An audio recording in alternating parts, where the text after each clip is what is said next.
Following is a presentation of the Belly Up Sports Media Network.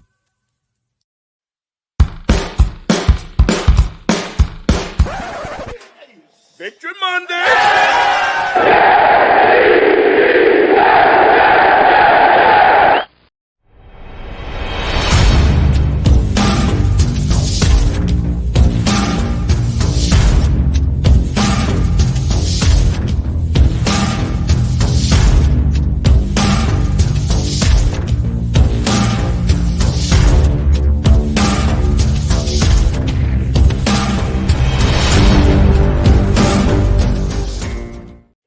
Oh, geez, I'm sorry. I was rocking too hard to that intro music.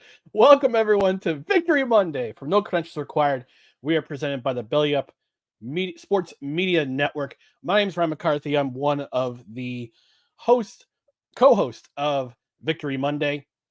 This week we have no regular program because Dustin's on vacation. He's also doing some family stuff. But we'll be back with a regular program on Tuesday. We'll also have a special Saturday edition of the Saturday brunch on Saturday morning at 10 o'clock a.m. Eastern time. But in the meantime, we're going to dig into the New York Jets, the offseason, the upcoming draft. We're on the eve of the draft. We're less than 24 hours away at this point. We're at 23 hours and change. Or 22 hours and change until the Chicago Bears are officially on the clock. But before we do that, just want to remind you about our social media channels right down here below. Twitter, Instagram, and the scarcely used, maybe shut down TikTok at NoCredsREQ. Facebook.com/NoCredsREQ. YouTube.com/ at NoCredsREQ. If you're watching on Rumble, search for No Credentials Required and give us a follow there. Don't forget to like, share, and subscribe to all of our social media channels, which have been listed down below. On the podcast side, subscribe to the podcast on your preferred podcast app. Don't forget to rate and review. Leave a 5-star rating that helps us get in the Jets Twitter and the Jets universe atmosphere in terms of fan podcasts. So I'm going to bring in my co-host for Victory Monday. He is South Florida's biggest New York Jets fan. We're bringing in Mr. Dan Goldstein. Dan, what's going on today? What's going on today, buddy? Man, I'm glad to be back doing this with you again, man. It's been a long time since we had a chance to do a Victory Monday. Last season was a debacle of epic proportions. It was not fun. It's just nice that era of Jets football is now completely over. And I'm glad to bring in this new era with, hopefully a healthy team, a stronger O-line, some fresh uniforms. My God. Yeah. And hopefully a pick number 32 in 2025. Yeah, absolutely. I mean, we'll talk about the uniforms and momentarily.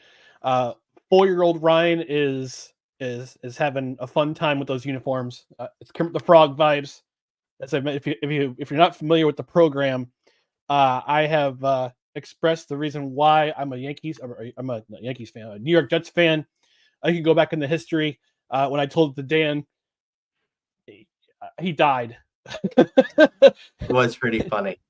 I did enjoy that story very much. It's actually one of our on our TikTok on the No Credentials Required TikTok channel. It's actually one of the most liked and watched videos. Like that's Is it really? Nice. Yeah, it is. That's good stuff. It was a good moment. I enjoyed it tremendously. I told me that. I loved it. Oh man, my dad will argue. It's like that's not why you like the New York Jets. I'm like, yes, it is. You don't know that. I wish I had a cool story like that. I grew up around New Yorkers in South Florida, so it was just natural to me. Your story's way more fun. Yeah, well, it helps to live in the New York media market, and yes, Northern New Jersey counts as the New York media market, folks. So that's why the Jets play in New Jersey and not New York. That and the city of New York won't give the Jets a stadium, which is sad. And F you, Jimmy Dolan. So yeah, Ryan, for real. Let's get into the reason why we're doing a special edition of Victory Monday. We're going to start with the offseason. We're going to talk about the first part of this particular episode. We'll concentrate on the offseason, free agency, 2 very significant trades in my mind, and also those uniforms. We'll talk about that. But first off, we're going to start with the O-line. Joe Douglas said right after the season, this very disappointing season ending. I would say disappointing and soul-cleaving season ended. He said, "I need to emphasize building the O-line again. We need to protect Aaron Rodgers. We did a poor job at that, as you can see with 13 different line combinations in 17 games last season, or at least it seemed like that. But he had an emphasis on rebuilding the line, and he did it. We've got 3 new starters in the offensive line this season coming up this season. Dan, let's talk about the most impactful line addition. What to you was the most impactful line addition in the offseason so far to this point? I mean, they're all impactful when you think about it compared to what they're replacing. I mean, when you figure out what the players they're replacing, I mean, all these guys should have a huge positive impact over their predecessors at that position. You know, what Joe Douglas accomplished with the O-line this offseason is literally nothing short of a damn miracle. I mean, you know how hard it is to replace 3 offensive line starters with upgrades in just one offseason, and that's not even using the draft, to do it. Like, it's wild. Like, I mean, I didn't, you could have given me a million different scenarios in my head for me to try and figure out how I would have done it. And I never would have been able to come up with everything that Joe Douglas was able to accomplish this offseason. So, I mean, he deserves his fair share of criticism for the fact that it got to this point, but you also got to praise the man for everything he did. So, I mean, to answer your question, if I have to pick one person, I mean, it's replacing Mekhi Becton with Morgan Moses for me. I mean, Mekhi Becton is arguably going to go down as one of the Jets' biggest busts in their history with what his ability was and ultimately what the product on the field was. And again, 2 years off will do that to a lot of guys on the O-line. So it's unfortunate, but you bring in a guy that honestly, you wish never had left in the first place to retake his spot in Morgan Moses. And that's just, to me, it's going to be a clear upgrade. I mean, Becton was arguably the worst tackle in the NFL last year. So it's to me like, yeah, you can't get any better than that. I mean, to bringing in Tyron Smith, I mean, everybody wanted it to happen. I don't think anybody saw it happening for the amount of money that it happened for. I mean, we all thought if we were getting Tyron Smith, it was going to be, a 1-year, $20 million fully guaranteed contract because the Jets were so desperate that they just were going to pay for the name. And somehow, some way, Joe Douglas got him for $6.5 million guaranteed on an incentive-laden deal. And I mean, that's just phenomenal. I mean, you just hope he can stay healthy for at least 3 quarters of the season, if not more. And that should be enough for the Jets to really catapult their offense into a league average, or dare I say, top of the league type offense.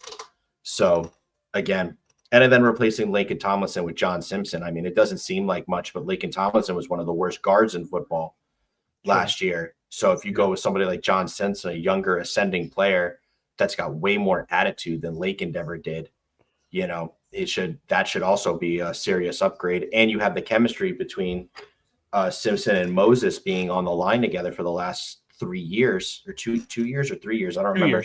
2 years. Okay. So you got them out on the line. They got chemistry together. They understand how one of the other communicates, how they work, and they can help with the integration of AVT and Tippmann. And, Tyron Smith doesn't need any help in any regard. You just got to keep his ass healthy.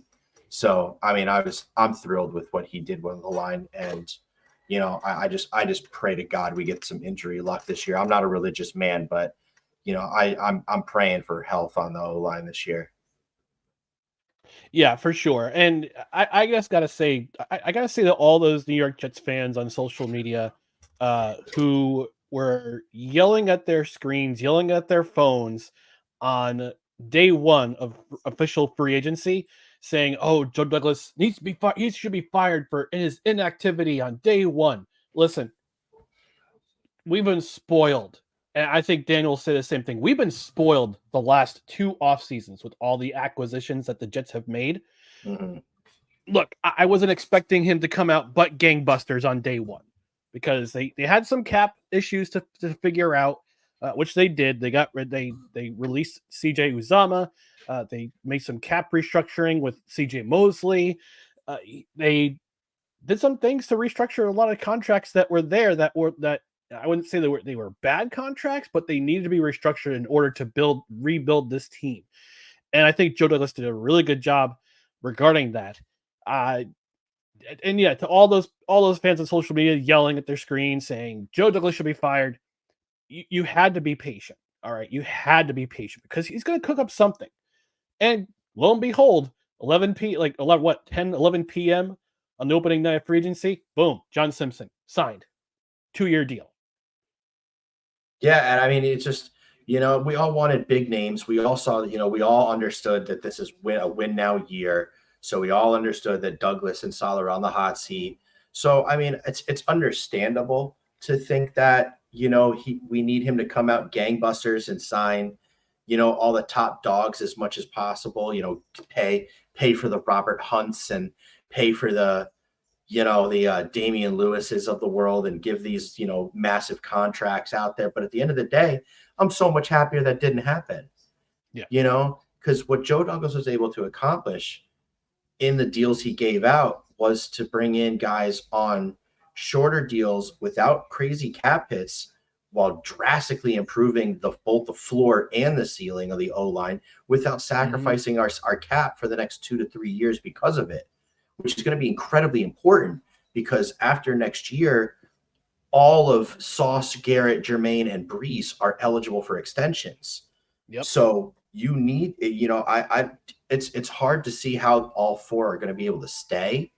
But I mean, you want as much cap flexibility as possible to be able. I mean, Sauce is going to command a Mac Daddy record NFL setting cornerback deal. Look, we saw what happened. We saw with Amon St. Brown getting that huge extension today. He's the highest paid running back. Yep. And Penei Sewell. Yep. The Lions just doled out what I think $180 million in guarantees. It was 80 something million in guarantee for Sewell. I think 77 for I'm going to say about they doled out almost $160 million in guarantees today for 2 players. Do some real-time research on that. Hang on. Go ahead. Go ahead. So, I mean, that's crazy. Sewell just got a $33 million a year contract with I think over 80 million in guarantees or something like that. Or more. So St. Brown got 77 million guaranteed and Sewell got $85 million. 85. $162 million in guaranteed money got doled out between 2 players. The Jets are going to run into that problem. Now, Garrett Wilson could command a deal like Amon St. Brown does if he has the season that we expect him to have with Aaron Rodgers. So there's a market setting deal right there. Sauce Gardner's absolutely deserving at this point of being the highest paid CB of all time. There's a record-setting deal. If Jermaine Johnson continues his ascension and becomes another Pro Bowler or All-Pro, you're going to have to pay him top 5 edge money to do this. Brees Hall stays what I think is a top 2 to 3 running back in the league, if not the best. You're going to have to pay him a record-setting running back deal. Like, I don't know how it happens. I honestly don't know if all 4 are going to stay, but you have got to keep a ton of money available for those guys moving into the future. And Joe Douglas was able to accomplish that while arguably getting the best, maybe a top 2, maybe at worst top 3 left tackle in the league when healthy in Tyron Smith. He got an ascending young guard in his prime and John Simpson, and then a savvy, healthy, consistent, above average vet in Morgan Moses to play right tackle now. I mean, and all on under what Tyron Smith is on an incentive-laden deal with a $6.5 million cap hit. I think Morgan Moses is on his existing deal on a $5.5 million cap hit. And I think John Simpson's cap hit is something like $6.5 million as well. That's astounding. That is fantastic GMing. And again, for all the criticism that Joe Douglas has deserved to getting to this point, you also got to then heap on the praise for being able to accomplish this in a single offseason without even using the draft. Yeah, I mean, right now the highest paid player on the team is obviously it's Aaron Rodgers, but 38.1 million, but his cap hit is only 17 because he restructured his deal. Remember, he restructured his deal too because he wanted to bring in guys. He took the Tom Brady discount because he believes in this team so much that he can help them get to that next level.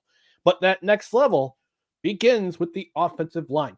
We had that rotated that human revolving door, Dwayne Brown, for the last 2 seasons. And remember what happened with him in game 1? He allowed an edge, somebody coming off the edge. I think it was Floyd from Buffalo to get Aaron Rodgers, and the rest was history. 4 plays into the season, and then Dwayne Brown stealing money, out for the rest of the year with back and hip issues, or shoulder and hip issues.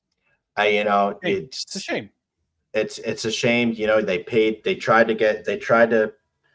to bring in a big name that was well past his prime. It didn't work out. Mekhi Becton being hurt for 2 years and having his weight problems, he couldn't work out. He just didn't have I don't know if he just didn't have the dog in him or what his deal was, but I mean, he looked like a completely different player than the guy we saw in his rookie year. So, I don't know what happened there or why, but Laken Tomlinson was arguably the softest O lineman in the league last year. I mean, he showed no tenacity, no power, no aggression whatsoever. So, I mean, good riddance to all 3 of them. And again, I'm just going to pray for a healthy O-line this year because we've been arguably the most injured team in the NFL the last probably 2 or 3 seasons. And, it's time. I think it's time we earned some injury luck of our own in a year where we can compete for it all. So before we go to the next part of the show, I just want to say a quick prayer real quick. Dear 6-pound, 8-ounce baby Jesus, we pray that the offensive line for the New York Jets this year is healthy. They last the full season. May we win a Super Bowl. Amen. Amen. There you go. I am not a religious man, but I will absolutely say that prayer every night before I go to bed until throughout the whole season. I need to see it. I need it.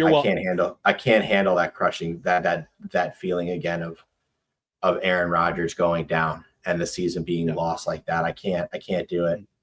No Jets fan can. We've endured enough. We've endured enough. We couldn't. That was literally one of the most soul crushing seasons I've ever seen of any football team, period. I mean, I would argue honestly, I would honestly argue it was just as bad as the Lions and the Dolphins 1-win seasons that they had in a different form because they were a terrible team just to watch, but we had so much hype to lose it 73 seconds into the season and then watch what we had to watch was just disgraceful. I would honestly put it up there as one of the most disappointing seasons. I would like to say another prayer before we move on to our next thing. Dear 6-pound, 8-ounce baby Jesus, please don't make us say this all season. Oh, no! We suck again! Can't do it, man. I need 2 years. I want 2 years of healthy Rodgers while we're grooming another quarterback to come in behind him after he's done. And we'll talk about the quarterback in the mock draft a little bit later because I've got some ideas. There we go. I'm excited to hear it. I let Dan in on just a little bit of what I'm thinking last night. I don't want to spoil it for him because I wanted to be nice and fresh. Yeah, I don't know anything about what your ideas or plans are here, so I'm excited to hear them. Yes, so fresh and so clean. Yes. All right. Let's move on to adding offensive weapons, and the one offensive weapon we got the O-line. We got the O-line settled.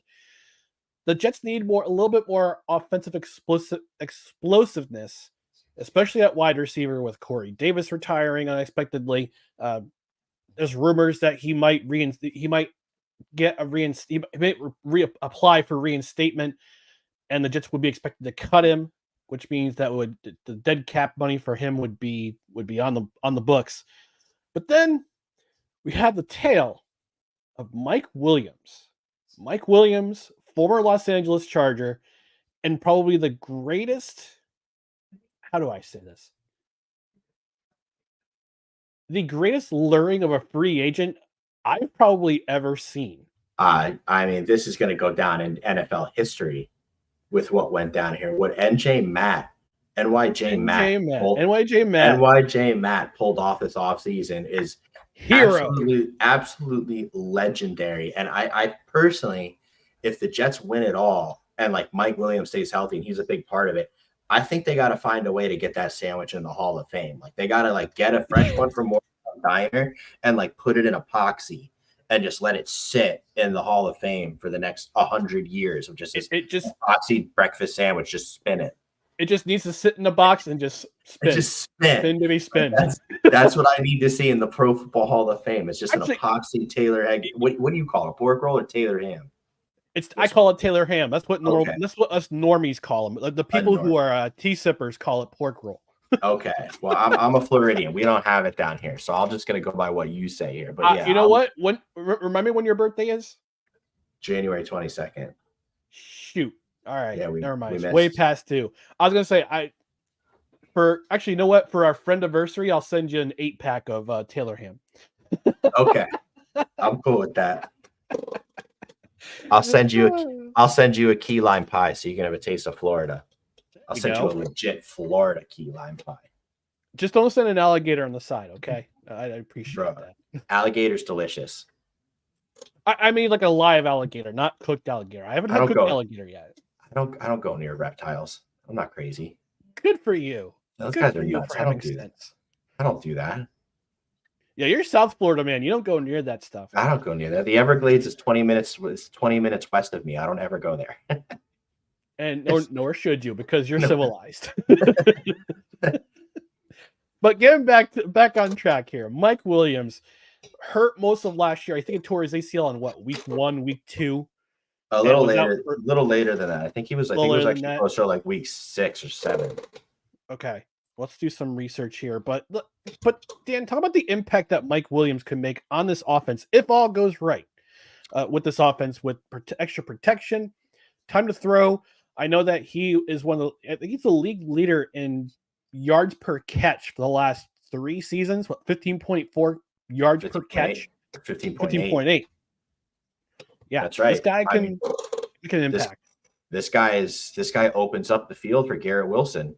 I mean, he is a beautiful, perfect complement to what Garrett Wilson does. Garrett Wilson is that shifty separator that gets open, whereas Mike Williams is that deep threat, over the middle contested catch guy, that can catch, that's going to be able to open up windows for Aaron Rodgers that you think for a lot of other receivers wouldn't be there, including a guy like Garrett Wilson. You're talking a guy that's, I think Mike Williams is 6'4", 225. Garrett Wilson's 6'4", 218. 218. Okay, 6'4", 218.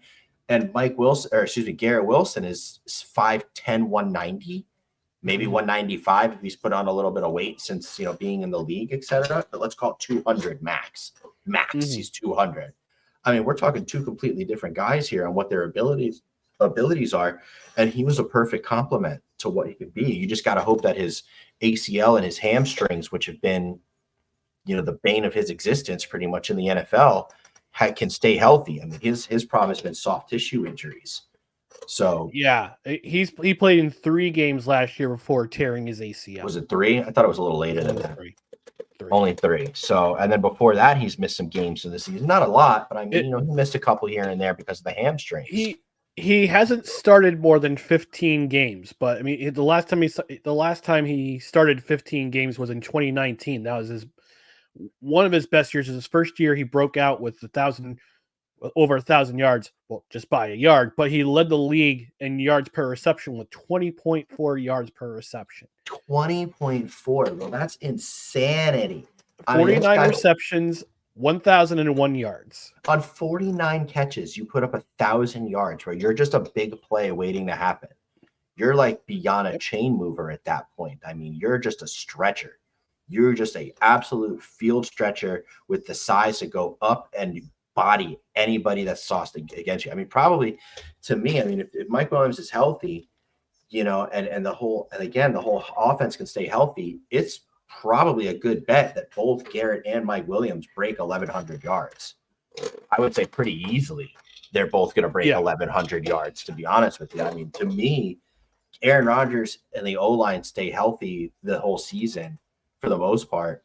Garrett Wilson probably breaks 1,400 to 1,500 yards with how much Aaron Rodgers is going to look his way. And I imagine Mike Williams probably goes for anywhere between 11 and 12 as the second weapon, which opens up the middle of the field for Tyler Conklin and, dare I say, Brock Bowers, if they decide to go that route. I mean, this Jets offense just needs to stay healthy, and they are legit everywhere. So Mike Williams was a great addition.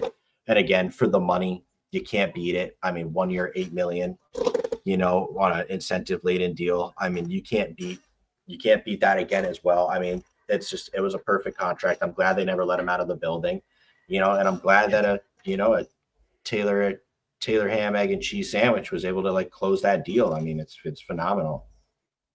Yeah, I think new tradition for Victory Monday. Whenever the Jets win, we break down the game. We're eating Taylor ham sandwiches that day on the program. I don't know where I'm going to get it down here. I'm going to have to find a Publix. New Jersey deli. Publix. I can't shop at Publix. They're too expensive. Bro, you have no idea. Publix is insane. they're the last time I went to a Publix was March 2017. So that was in Georgia. So that's a lot has changed. Publix wants $8 for a dozen eggs nowadays. I don't go there unless it's BOGO deals, bro. They're crazy. They're out of their mind. No. Well, I'll send you a gift. I'll send you the gift of Taylor ham. I'll find a New Jersey deli. There's got to be a New Jersey deli around here somewhere that I can go out and get one from. Oh, I guarantee you could. I mean, with all the ex New Jerseyans down there, yeah, there's got to be one. Definitely find one. I'll do some research. I'll find something somewhere. Absolutely. All right, moving on to the defensive line. On free agency, opening week of free agency, the madness that happened, the Jets taking a flyer on a former first-round pick. They picked up Javian Kinlaw from the San Francisco 49ers. Adds a little bit of more depth on the inside. I think, and he reunites with Robert Saleh. Robert Saleh was his DC in San Francisco in 2020, I believe, or 2019. Mm-hmm. So he reunites with him. They miss out. And I watched Flight 24 this morning, so I'm ready to run through a brick wall after watching. So good. Flight it was 24. so good. So good. That's so good. They do such a great job. But they were looking at Javion Clowney for the edge at edge to add some depth to edge. Run stop, great run. Underrated run stopper. Had a career year in sacks this year with Baltimore in that defensive scheme. They missed out on him. He goes to Carolina. Good luck. But he chased money. So he chased the money. Fine. That's fine. I don't blame you. A couple days later, the New York Jets, Joe Douglas, working that trade magic once again with the addition of Hassan Reddick, edge from the Philadelphia Eagles. And I'm pretty sure that his prior working relationship with Howie Roseman had a little bit to do with that. But I think this makes the Jets' defensive line even more dangerous than they were last year. Look, Bryce Huff was a fantastic player for us. Yeah. But clearly the Jets saw him with a limited ceiling. I mean, if you were as good as you were, they would have had you out there for 60, 70 percent of the snaps. But at the end of the day, they still kept you in the 40s, even though you were getting to the quarterback arguably better than any other pass rusher in the NFL on a per snap basis. So there was just only so much they would trust with Bryce Huff plate. And they clearly didn't want to pay him the money that other teams were willing to pay. They appreciated the investment in him. I mean, to get a UDFA like Bryce Huff and what you got out of him, if you got your return on investment was spectacular in that regard. And, you always hope you can keep your homegrown players, but it was clear like the Jets wanted to improve their run defense this offseason without sacrificing their pass rush. And Hassan Reddick is just a better, more complete player that's clearly capable of playing more of the early down snaps than Bryce Huff is. And he's just going to be a better fit. It just seems like he's going to be a better fit organically for what the Jets and Robert Saleh want to do with that defensive line rotation. So, it's crazy to think you could upgrade from Bryce Huff, but they kind of found a way. But I think it's going to work out well for both teams. Honestly, I ultimately do. I don't see this. It's not like Philadelphia is getting screwed by taking Bryce Huff instead of Hassan Reddick in any way, shape, or form.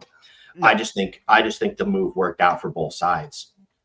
It's just kind of one of those win-wins for both teams in this regard. No, it is. And I love Sauce Gardner's reaction. He says, I remember his reaction to the acquisition of Reddick. He says, this is GM Sauce is at it again. This is how I imagine the conversation goes. And it was Joe Douglas calling Howie and say, hey, remember we gave you Bryce Huff. Yeah. Sauce. Oh yeah, here it is. The GM convo had to go like this. Joe D, I showed love to you, and this they gave you Bryce, and this is how you're gonna do me, Howie. You right, Joe. Gotta love GM Sauce. Gotta love GM Sauce. I mean, it was a beautiful deal. They didn't give. I mean, to give up a 3rd round pick 3 drafts from now, maybe a 2nd round pick 3 drafts from now. Again, who conditional pick. Right. Who cares? Like, I don't care about that draft. Like, we're in win now mode over the next year or two here. We'll see where we're at in 2026. If the whole thing has to get blown up because Aaron Rodgers is retiring by that point, then, whatever. You lose a 2nd or a 3rd round pick, and it is what it is. It's a worthy price to pay to go for it in this. So I don't care at all. Clearly Eagles fans, I remember I was reading over their stuff. They thought they got fleeced in the deal by the Jets and Joe Douglas, because, but at the end of the day, Joe Douglas. At the end of the day, the best the Eagles could do was a 2026 3rd round pick anyways in a compensatory formula. If Hassan Reddick would have left after 2025, his contract was up by that point. He would have had to leave then, and he would have had to sign a top market deal as a low 30-year-old player by this point. I mean, Hassan Reddick's 30 years old already, I think. He's 30 years old, yeah. Yeah, he's 30 years old. So, he's not going to get a contract that pays him, $100 million a year and gets you a compensatory 3rd in 2026 anyways. Ultimately, at the end of the day, Joe Douglas was like, look, you'll probably get a 4th, but and I'll make sure you at least get a 3rd. And I was like, I don't think I can do better than that.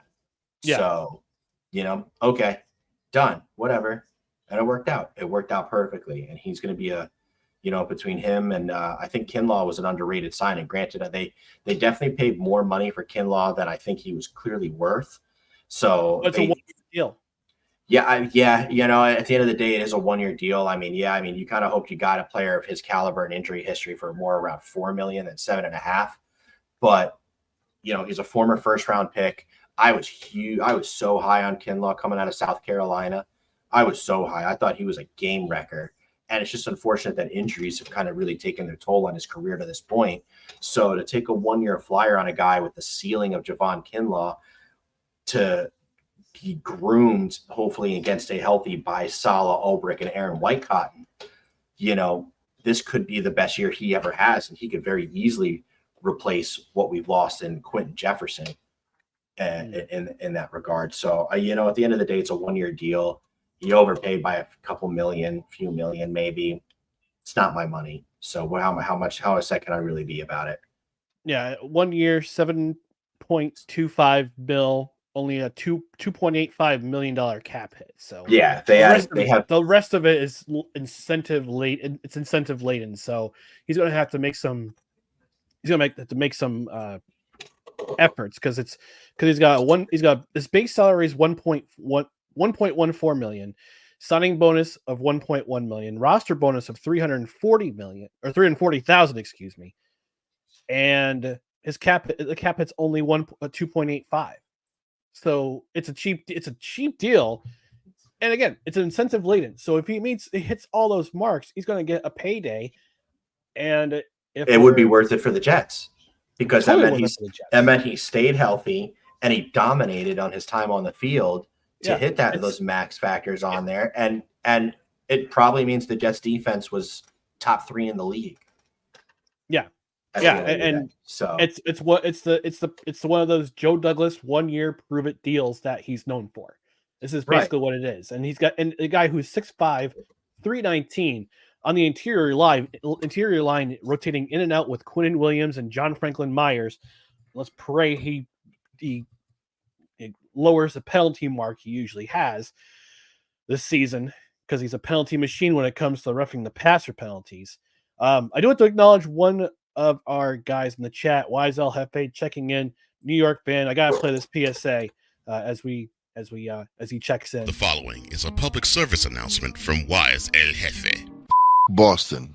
This has been a public service announcement from Wise El Jefe. That's right, especially the Patriots. I see the guys in the chat here. Yeah, Snowman checking in from Indiana saying McCoffee, ref ball, sports ball. He also says with the 10th pick overall, the New York Jets select Invader Coffee. Damn right.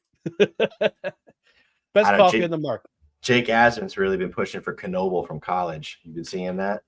I see the meme. Yeah, I've seen the meme. I haven't really checked into his shows lately because I've been busy at work covering phones, so I haven't really been able to check in on his shows. But I know he had who do you have the other day? Thomas Morstead. I haven't got to watch that one yet. I haven't watched that one either, but I know one of the clips he said everybody needs to really relax when it comes to Aaron Rodgers. It's like, yeah, he says a lot of things that are a little bit outlandish, but as a guy who's a teammate, he's awesome. That's all that matters. That's all that really matters. All I care about for Aaron Rodgers is essentially put your best foot forward on the football field. I'll deal with your eccentricity on your, creating the HIV in the 80s, whatever it is for now. Aliens. Yeah, whatever. Whatever, bro. I mean, that's how you feel. That's how you feel. I don't really care as long as it doesn't affect your product on the football field for my New York Exactly. Jets. Don't make headlines on the field for the good things you're going to do on the field, not for all the other stuff that people just want to make. You know what? My feeling about the Aaron Rodgers thing, people just want clicks. They want clicks. They want reactions. Yeah. So what? So what? Look, get your reactions, get your clicks, get your likes, get your clickbait. We focus on football on this show. On this show, we focus about Jets football. That's all that matters. Yeah, that's it, brother. That's it. So, speaking of trades, Zach Wilson, we hardly knew ye. Good riddance. Bye. No, good riddance. Good riddance. I saw a meme on DraftKings. It said Zach Wilson the minute he leaves for Denver. It's a picture of Alex Singleton with the beard and the long hair.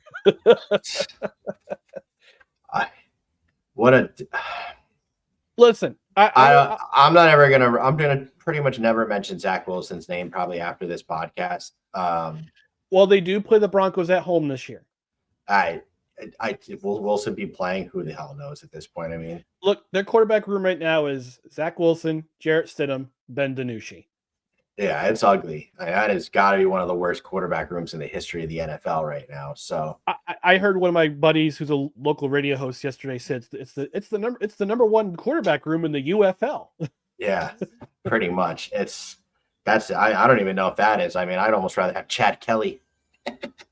Over. Hey, Chad Kelly might be out of a job after after allegedly pulling a stunt in Toronto that pissed off a lot of people. So did he? Kid just can't get out guy just can't get out of his own way, huh? Yeah, apparently there was a former trainer who is filing something in the Human Rights Court of Canada saying that he sexually harassed her.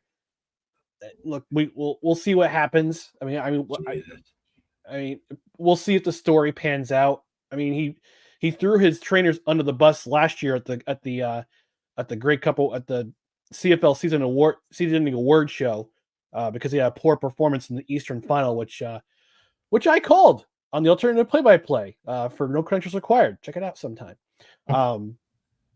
But yeah, he had a piss poor performance in the East Final against my Montreal Alouettes, who wound up winning the Grey Cup. So yay! But Zach Wilson, who should be in the CFL, probably start. I think he'll be in the CFL by next year.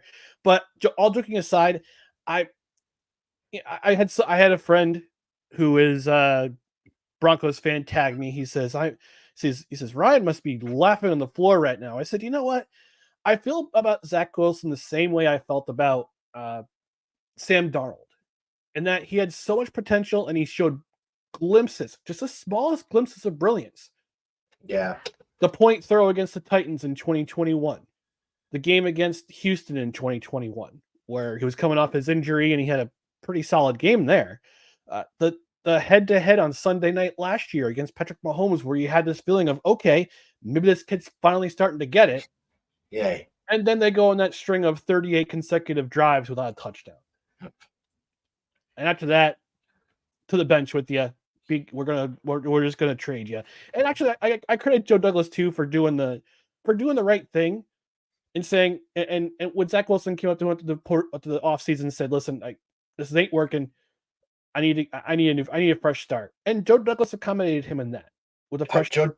Joe Douglas pretty much looked at him and said, "Yeah, no shit, so do we." Tell me something I don't know, kid. Sit your ass down. Nobody clearly wants you. I got to figure something out. You're not going to be an easy sell. You have terrible tape. No. And he wasn't. You have terrible tape all over the place. You've shown the mental acuity of a middle school football quarterback to be able to play this position. I don't know what I'm even going to be able to do with you. So, just sit down, shut your mouth. Good riddance to you. You're going to be a blasphemous stain on my draft record. And I'll figure something out. And then I'll never talk to you again once you're gone. You're not invited. Don't send me a Christmas card. Don't text me on my birthday. I don't ever want to hear from you again. Once you're gone. I imagine that's what Joe Douglas pretty much said to Zach Wilson. That's pretty much what every girl has said to me too. So I'm just kidding. All jokes aside, with my pain, no, I'm taking the adult way out on this, and that it sucks that the Jets had so much hope in him, and he couldn't step up to the potential that Joe Douglas thought he had. And he made that big mistake in falling in love with his pro day at Provo in 2021. Fell in love with his tape in 2020 when he had 1 year starting at BYU. 1 year. Well, you know what? None of the quarterbacks were good in 2021 except for Trevor Lawrence, who still hasn't even kind of reached the ceiling that we expected from him. So it's for 2021 being touted as this quarterback heavy, phenomenal draft, 4 of these 5 guys have gotten traded. The only one still there is Trevor Lawrence. So it's ultimately it sucks, but none of us hit on our. I mean, again, Jacksonville notwithstanding, Trevor Lawrence is certainly a franchise quarterback, but I mean, you kind of hope that by this point he was a top 5 quarterback in the NFL, and I mean, you could almost argue he's not even top 10 at this point. So it's just really nobody got a return on their quarterback investment from 2021. No, there were 8 quarterbacks taken in the first 3 rounds in 2021. Trevor Lawrence, number 1, Zach Wilson, 2. Trevor Lawrence is, like you said, his potential hasn't really been fulfilled, but I just have a feeling that he may take a step forward next year, but we'll see what happens with the Jacksonville Jaguars. Zach Wilson, yeeted to Denver. Trey Lance, yeeted to Dallas. Justin Fields, yeeted to Pittsburgh. Mac Jones, yeeted to, ironically enough, Jacksonville. Kyle Trask on the bench in Tampa Bay. Kellen Mond on the bench in Minnesota. I think he's still with Minnesota. And Davis Mills is currently second string but he got some starts with the Houston Texans. Not anymore. Yeah, well, I mean, he's second string now, but Yeah. See, that's what's so infuriating. We get the second overall pick, we get Zach Wilson. Texans get the second overall pick, and they get C.J. Stroud. Why can't we get that lucky? oh, Kellen Mond no longer in the NFL. He's not even in the NFL right now. So Not even in the NFL. Why couldn't Texans are just dumb lucky? They got C.J. Stroud to come in, who looks like incredible, and it could have been the Jets. I wish it was the Jets. It's just sad that it wasn't the Jets. Zach Wilson just sucked that badly. Wilson sucked that badly. And here's the thing too. I kind of thought about this the other day, kind of thinking back. The 2020 and 2021 draft, arguably Joe Douglas's worst drafts. We have what? One player remaining from the 2020 draft, Ashton Davis, who they re-signed, who they barely almost didn't stay around. Yeah, barely almost didn't, but he had a great year last year between special teams and safety. I think he had 3 interceptions last year. It's a career high for him playing safety. He was a very good playmaker in his limited snaps. Yeah, that's for sure. And 2021, Zach Wilson, AVT, who I think the jury's still out on because he's had 2 seasons cut short by injury. I think, and praise the Lord, they're not playing in Denver next year, because if he had to play in Denver one more year, I think AVT would tell them. I would think AVT would probably tell him I'm not playing, and I think Joe Douglas would be like, you know what, I understand completely. You probably should. I'm not even mad at you for it. Yeah, I'm a healthy scratch. I would have especially been happier if he had said it late in the season when they're in control of a playoff spot and or they're locking up the AFC East, which is wide open. I think it's wide open. I'm pretty sure you agree. I mean, I don't, again, not trying to homer it here, but I mean, with the Bills getting worse and the Dolphins getting worse and the Jets getting significantly better and healthier, I don't, and New England being New England. New England being bottom barrel for probably at least the next 2 years. I don't see how it's, if the Jets stay healthy, I mean, to me, the Jets are the best team. You can make arguments, could go either way. I think Buffalo takes a big step back. I think Miami's just Miami. Miami's the most fraudulent team in the NFL. They can't beat anybody good. Miami will show glimpses of high scoring when they play weaker teams, and when they play a physical team like the Bills and the Jets and the Chiefs and some. We got NFC West this year, so they're going to play Seattle, San Francisco. Arizona. You can argue the Rams, although they lost Aaron Donald.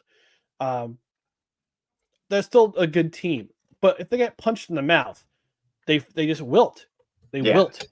And I said it all last year, and I proved it right in the wild card when the cold front known as Taylor Swift came through and punched them in the mouth, and they got straight curb stomped. I mean, they got curb stomped. It wasn't even competitive. And they lost one of their best defensive players from last year. He went to Las Vegas. And both their premier edge rushers got hurt late in the season with an ACL and Achilles injuries. They're not going to be back until second half of the year. And what are they going to be? It's just they're a mess. Jalen Ramsey's another year older. He's still good, but Dolphins fans drastically overrate him. I mean, they still try and talk like Jalen Ramsey's better than Sauce Gardner. And let's be serious. You're anytime you say that, I clearly tell you're just a casual that doesn't actually pay any attention. You're just homering at this point. So if the AFC East is wide open, and again, as long as the Jets can just stay healthy, I mean, they should have a top 5 defense. At worst, top 7, still a top 3rd in the league type defense, top 4th in the league in defense. And then the offense, all they got to do is just be league average, and they're going to be a 10-win team. Aaron Rodgers plays like the Aaron Rodgers we hope he can be, and the O-line can stay healthy. They're probably a 12-win team, if not even more than that. I mean, honestly, if not even more than that. They just have to score at least 20 points a game. Yeah. With that defense they have. You'll win more than you'll win more often than not. Yeah, exactly. You'll win more often than not. You will win more than 7 games this season. I mean, imagine if they could be a 23, 24 point, a week offense. If you could average 23 to 24 points a week, you'd have a top 5 offense in the NFL with a top 5 defense in the NFL and probably a top 5 special teams in the NFL. It'd just be one of those things where it's like only the Jets could figure out a way to not make the playoffs with top 5 across the board. Yeah. That's about the way the Jets would do it. I don't know how it would happen, but it would happen. True. All right. Before we take our first break, or the only break, let's talk about these uniforms. My God. They're gorgeous. Absolutely Look at gorgeous. this. Best uniforms in the NFL. Look at this. I will say this. I'm not crazy about the black, but I understand. I get it. It's probably going to be there. The Jets have said, Woody Johnson has gone on record saying, yeah, we want the Black Friday game from now on. We want the Black Friday game. I would rethink that, especially after last year's debacle on Black Friday with the Hail Mary, the 101-yard Hail Mary return for an interception return for a Dolphins touchdown. If it was me, I'd rethink it. But hey, you're the only game on Friday afternoon, the day after Thanksgiving, so you're going to get all the exposure. But I mean, look, I fell in love with this uniform when I was 4 years old, watching the New York Jets with Mark Gastineau, Joe Klecko, Richard Todd, Freeman McNeil, Rashawn Salam, Marty Lyons, all those guys that I grew up watching, got me started with Ken O'Brien. Even in the Ken O'Brien days, also when they had the black trim days in the 1990s when they had that miracle run to the playoffs in 1991. What's old is new again. It's funny that that 30 years after the old school the 1960s Jets uniforms came out, they brought them back in the 90s. Here we go again with the new uniforms coming out 30 years after they discontinued this look. And they brought it back and it was so popular with the aesthetic look. Now everything's the shiny helmets. It's perfect. It's beautiful perfect. green. The beautiful green, the best logo the Jets have ever had. I mean, it's a gorgeous. Mm-hmm. It's gorgeous. It really is. It's gorgeous, and it just like I mean, me personally, I love the black. I love the black. I love the way the black and this jet green, the way it contrasts is gorgeous. And these are the best uniforms in the NFL. I mean, the only people that can come close is will forever be the Charger powdered blues. But those will go down as timeless. It's probably the best NFL uniform of all time. But beyond that, I mean, as far as current teams go, you can't beat this, bro. This green and white with the green pants, amazing, absolutely amazing. They crushed this. They crushed this one. I'm so thrilled. Yeah, I agree. I definitely plan on within the next year or two. I'm gonna definitely buy at least a couple of these retro jerseys. I'm gonna buy one green and one white for sure. Actually, I'll probably grab a black because I have a green sauce already, so I'll probably buy a white and black. I have a rule when it comes to. I have a new rule when it comes to jerseys now. If I'm getting any player, I want a player from the past. Because I wouldn't feel comfortable wearing somebody who's significantly wearing the name and number of a player who's significantly younger than I am. But that's just me. That's just my style. I'm old school. I can't help it. That's just you being hung up on some nonsense. What? You got to bring it into the 21st century, my friend. I mean, I know, but like I said, it would just feel weird for me to wear wear the name and number of somebody who could be my son. I want to show support. I don't know who do I think I'm going to get? I think I'm going to get if Vera Tucker. You get sauce. But I already have sauce. So I'm not going to get another one. Get Brees. I don't know if Brees is going to sign a second contract. I think of all the players that we have coming up in the deals after next year, I think Brees might be the least likely to actually sign a second contract with the New York Jets. Because he said some things on social media that shows he's not 100% bought into this current coaching staff and the way they've done a few things with Keith Carter and Nathaniel Hackett and to be fair, I would have to think that was before Nathaniel Hackett got a clue and said, "Oh, we didn't realize how good Breece Hall was going to be," and they finally utilized him to his full potential. Yeah, I had no idea Breece could catch the ball. Like, what, bro? What do you mean? I'm going to go on I'm going to go on a limb. All right, maybe not this year, maybe next season. 1,000 for Breece Hall. It's got to happen. That'd be incredible if it did. You imagine? Oh, Could man. you imagine if he pulled that off? That'd be insane. I would love to keep Breece Hall around. I mean, he's electric. He's incredible. He's amazing. I don't know. There's just something to me with the way I look at the way he kind of his just body language and the way he talks that just makes it feel like he's not going to be a Jet forever. Like, I just don't know. Like, Sauce is going to be a Jet forever. You know, I have a feeling Garrett's going to become a Jet forever. I just don't see it with Breece. I just don't. But it's just a feeling. But I also have to wonder if he said a lot of these things when they brought in the field experiment that was Dalvin Cook. It could be, but I mean, I don't blame him for that. You're coming off an ACL injury. We don't know just how healthy you're going to be, and Dalvin Cook, while not having a great year, I mean, he still had the name attached to him. Now, you clearly see he's completely washed. Some people could see he was washed, but others like me had optimism that he wasn't quite there. And then we saw, he's washed.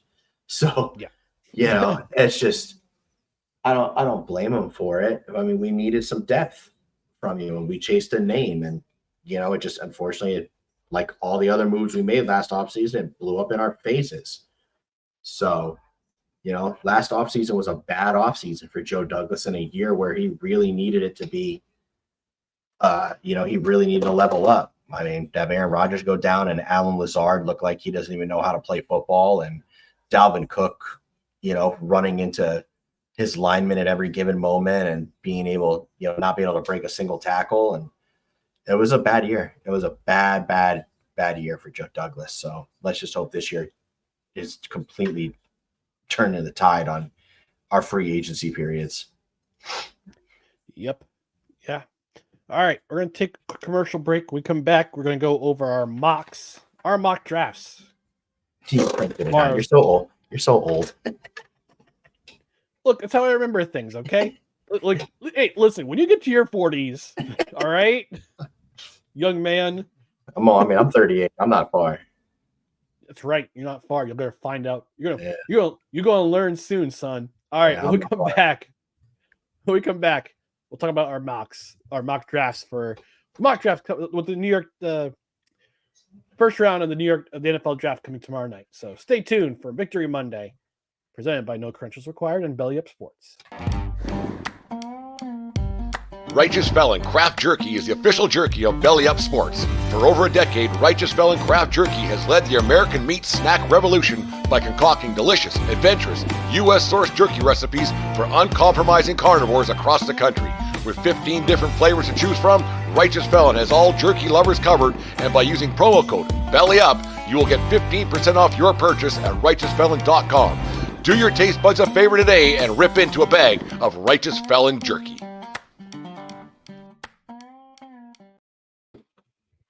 All right, folks, let me tell you about one of the greatest snack items you could ever get, and that is Righteous Felon Craft Beef Jerky.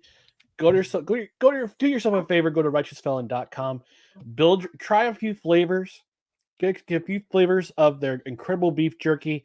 You can get their biltong, which is the African air dried variety. Get yourself some of the meat sticks that are not made from pulled chicken. They're 100% beef. And for somebody like me who's still trying to drop these LBs, high protein, low carb snack, guaranteed the best you'll ever try. So do yourself a favor, go to righteousfelon.com, get yourself some great beef jerky, use promo code BELLYUP for 15% off your order, and every order over $50, you get free shipping.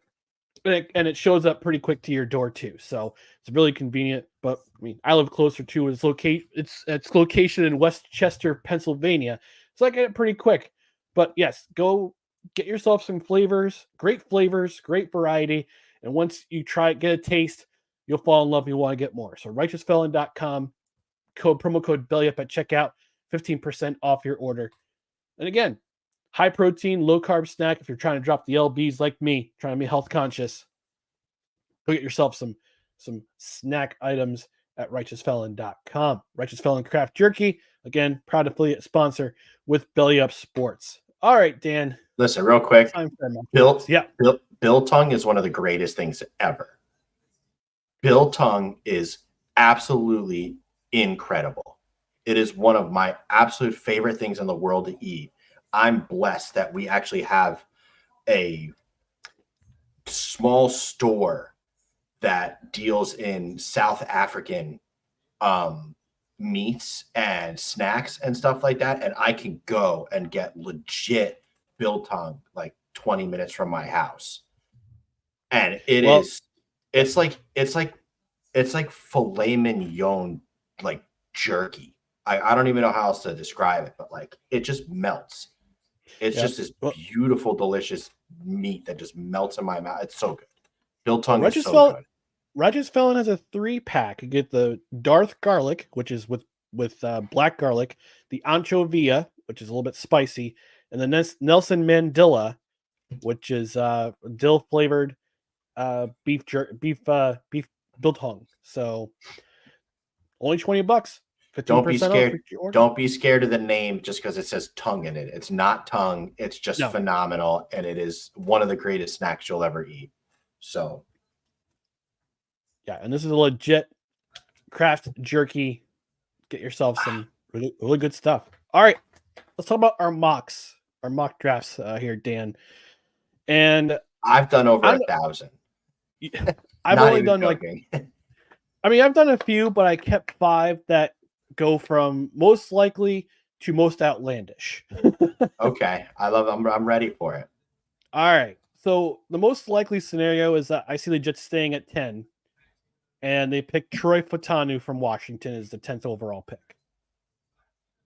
Now, in that scenario, is Rome Odunze on the board, or is he already gone? He's already gone. Okay. Then yes, I would agree. In all these in all these scenarios, Rome Odunze is already gone. Okay. Then yeah, I would say that's pretty likely, because I don't think there's a team that's actually going to trade up for Brock Bowers. I don't think no one's going to do that. It is possible that some of these teams in the later teens to early 20s, like Pittsburgh, Cincinnati, Seattle, Miami, Philadelphia, they may want to trade up to 10 for an offensive lineman or a defensive player of their choosing. So it is entirely possible the Jets could move down if they were so dead set on a playmaker. But if they do stay at 10, then yeah, I agree that probably Troy Fautanu is at this point the most likely pick. Now, because Joe Douglas values versatility, so he does, and he can play. He's a swing tackle. He can play either side. Only started 3 sacks and over 1,200 snaps while at Washington. That's ridiculous. He can literally play all 5 positions. Yeah, he can literally play 5 positions. I mean, to me, he's a Joe Douglas guy for sure. Yeah, he's as versatile, I'd say, as AVT. I mean, AVT we saw play left tackle against Pittsburgh 2 years ago and absolutely had one of the greatest games he ever had. Yeah, playing left tackle position. It's true. So I agree with that. So in this scenario, I've also got the Jets picking because they don't have a second round pick in this scenario. They just stay put. But I have them in round 3, pick 72, taking Spencer Rattler from South Carolina. Best available. Who's best available in that scenario? I'm not on board with I'm not on board with a quarterback in this draft. I'm not on board with a quarterback before day 3. That's okay. So round 4, pick 111. I've got him taking Ketan Oladipo from Oregon State at safety. Lately, he's been a late riser. He's gone up from like a round 6 guy to a round 4 or 5 guy recently. So entirely possible. Round 4, pick 134. I got them picking Curtis Jacobs, linebacker, Penn State. Because eventually you got to fill CJ Mosley's spot. Agreed. And linebacker, Penn State. Why not get a linebacker? And again, I'm going by best available at the time at position. Was round Tommy 6. was Tommy Eichenberg available from Ohio State? Honestly, I You don't don't remember. to be honest with you. I would take Eichenberg before I take Jacobs. That's just me. Fair. That's fair. Round 6, I'm taking a running back, Audric Estime from Notre Dame. Oh, he's going to go way higher. He's going to go way higher than that. He was ranked 167 he was best available at this juncture in this particular simulation. Oh, he's going to go way higher than 185. He's probably going to go in the early round 4. Yeah. And then round 7, pick 256, Mr. Irrelevant, Devon Vele, wide receiver, Utah. I'm not a fan of it. I'm not going to lie to you. I'm not a fan of it.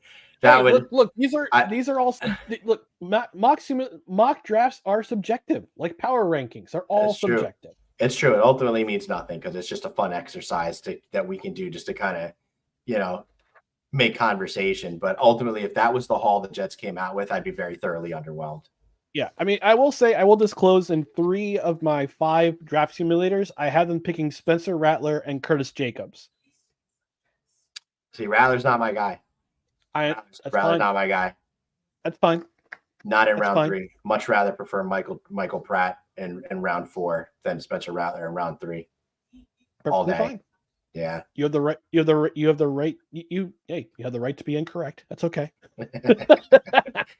So my second scenario would be they would stay at 10 again, but they would pick Brock Bowers, which also every Jets fans.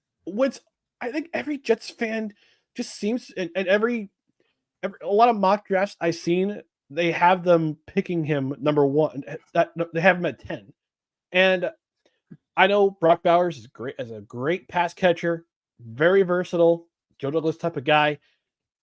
Needs to learn how to block a little bit as a tight end. But that's why you're bringing a 2 tight end set with either Conklin or Ruckert. In that kind of situation, you leave Brock Bowers in the middle, wide open to catch passes. Brock Bowers comes into play. He's barely going to play tight end. He's going to play big slot. I mean, that's what a lot of people are so caught up on the fact that after Brock Bowers, it says tight end. He is arguably going to be a big slot wide receiver. I mean, he's arguably going to be a big slot wide receiver. I don't care if he's not there for blocking. Run a lot of 13 personnel, have 1 tight end and 3 wide receivers out there, and you make your one tight end Ruckert or Conklin, and let Mike Williams and Garrett Wilson be on the outside with Brock Bowers in the slot or at the Y, and let him feast. Like it's not that serious. Like Brock Bowers is a absolute mismatch against any slots, corner, or linebacker in the NFL. I mean, there's not going to be anybody that's going to be able to stick with him. He's stronger and faster than all of them. You can't teach his speed at the tight end position. This dude was dominating the SEC at 19 years old. His freshman year at Georgia was incredible. He was dominant. Like, I don't understand why you'd be complaining for Brock Bowers. Is he my first choice? No. But am I going to sit here and burn Jets jerseys and go on Twitter denouncing Joe Douglas because he took Brock Bowers? Also, no. No. I mean, he would be. I mean, the way Jake Asman explains it is you need Brock Bowers to come in and be Sam Laporta year 1. And you know what? He can do it with Aaron Rodgers at quarterback and Mike Williams and Garrett Wilson demanding the attention they demand, as well as Breece Hall. Brock Bowers can very much be a quick 70-catch, 900-yard, 12-touchdown player his first season. It is very much in the realm of possibility. And if you don't think that's worth it at number 10, I don't know what to tell you. Because to me, he's absolutely worth a first-round pick. He's absolutely worth a first-round pick. And look, second disclaimer, I've barely done any draft research because I've been so focused on the podcast and I was so focused on baseball recently that I haven't I'm not a draft guy like you. Yeah, this is what I don't know front to back to front. I'm just going by best available, which is typically what Joe Douglas does. He goes by best available at the time that they're picking. True. And for the last 2 seasons, the last 2 years, it's worked out. First 2 years, I mean, well, the jury's still out on Will McDonald. It's not to say he doesn't have the potential, but he's a bigger project than I think you would hope for in a guy you take, 15th overall. But it's clear the talent is there. You just got to, there's some things that he still has to work on, like his play strength and whatnot. And, but it's not to say he can't be a dominant player. It's just, you shouldn't have expected too much out of him especially with the rotation the Jets have on their D-line at the edge position. Right. He's going to be the Bryce Huff this year. Hassan Reddick and JFM are going to play Jermaine Johnson are going to play base set and, base set edge.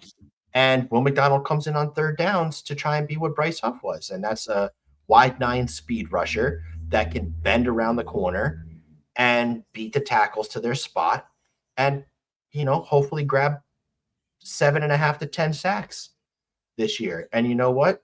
That's perfectly fine because it's year 3 where you really want him to break out. Oh, I have some breaking news, Dan. Do you? I do. My Yankees parlay hit. Nice work. Yankees money line. Anthony Volpe with a hit. Juan Soto with a hit. Clark Schmidt, 5+ strikeouts. No idea who any of those guys are, but I'm glad it worked out for you. Well, I will say, I'm $9.62 richer. So good for me. Beautiful. So a win's a win. So hey, I'll take it. I've had some bad beats lately, but this one I don't bet big. I just go a little. I pick like $2, $3, $1 bets here and there. But if they hit, hey, good for me. So in this simulation, I've got the Jets picking at 72. Cole Bishop from safety from Utah. Love him. Absolutely love him as a player. He's my number 2 safety. I would love him in the Jets if they could somehow get him. At 111, I got Spencer Rattler. At 134, Curtis Jacobs. Pick one. I can accept Spencer Rattler in the 4th round. I can accept that. I won't. Okay. I can't do. I don't want a quarterback before day 3 in this draft. Okay. I don't want it. Okay. I want the second and third. Whatever second round pick we may get, and all the third and any third round pick we still have. I want those to go to offensive playmakers. I don't want a quarterback. Yeah. I don't see anybody worth it after the first round until day 3. I got Jacobs at 134. 185, I got them taking interior offensive lineman Jacob Monk from Duke. And Mr. Irrelevant again, Devon Vele. Well, who do you have at 207? Didn't they send 207 to Baltimore? 207 is what we got in the Zach Wilson deal. See, it wasn't updated by then. So I don't have 207. Okay. So that's on me. Sorry. That's on me. Okay. So my third scenario, I got the Jets trading down. I have them sending pick 10 and a 2025 third rounder to Pittsburgh for picks 20, 51, and 134. A first, second. They swap firsts, they get a second, and they get a third. I don't think I'd want to get rid of a third when we're already going to be down one the year after that to move down 10 spots. So that's like a lot. Listen, these are, like I said, these are all simulations and it's all subjective. Yeah. So I got them at 20, picking up Marius Sims from Georgia. I know he had a rough season last year with dealing with injuries, and he's raw. He's a little bit raw because this is his first year starting, like full-time starter, but he's a Joe Douglas guy. Versatile, can play swing tackle. He's got the highest to me. He's got the highest seal. He's Mekhi Becton. He's a different version of Mekhi Becton all over again. He's tall, a smaller version of Mekhi Becton. Yeah, he's still 350. He's still 6'8", but he's not the weight of small Becton, but he's a raw guy that can play both sides, that has immense potential, but you're going to have to put in a lot of work to get him to reach his ceiling.